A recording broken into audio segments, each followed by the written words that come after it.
Operation Sindoor తర్వాత భారత్పై దాడి చేసేందుకు పాక్ చేసిన ప్రయత్నం విఫలమైంది. నిన్న రాత్రి భారత సైనిక స్థావరాలను పాక్ లక్ష్యంగా చేసుకుని దాడులకు యత్నించగా భారత వైమానిక దళం S-400 సుదర్శన్ చక్ర వైమానిక రక్షణ క్షిపణి వ్యవస్థ వాటిని కూల్చివేసింది. ఉత్తర పశ్చిమ భారత్లోని సైనిక స్థావరాలను పాక్ లక్ష్యంగా చేసుకుందని సంబంధిత వర్గాల ద్వారా తెలుస్తోంది.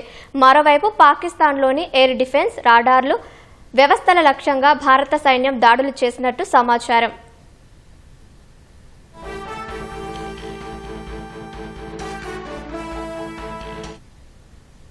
జలంధర్, లుధియానాలోని స్థావరాలను పాక్ లక్ష్యంగా చేసుకున్నట్లు అధికారిక వర్గాల ద్వారా తెలుస్తోంది. డ్రోన్లు, క్షిపణులతో సైనిక స్థావరాలను లక్ష్యంగా చేసుకున్నట్లు సమాచారం. భారత్పై పాక్ చేసిన ప్రయత్నాలన్నీ విఫలమైనట్లు అధికార వర్గాలు వెల్లడించాయి. భారత వైమానిక దళం S-400 సుదర్శన్ చక్ర వైమానిక రక్షణ క్షిపణి వ్యవస్థ వాటిని కూల్చివేసిందని తెలిపారు. పాకిస్తాన్లో ఎయిర్ డిఫెన్స్ రాడార్లు వ్యవస్థల లక్ష్యంగా భారత సైన్యం దాడులు చేసింది. భారత్ దాడుల్లో పాకిస్తాన్ ఎయిర్ డిఫెన్స్ యూనిట్లు, HQ-9 ఎయిర్ డిఫెన్స్ మిసైల్ లాంచర్లకు తీవ్రమైన నష్టం వాటిల్లినట్లు తెలుస్తోంది.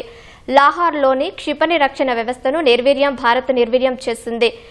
ఈ నెల 7న అర్ధరాత్రి నుంచి భారత సరిహద్దులపై పాక్ దాడులకు యత్నించి విఫలమైంది.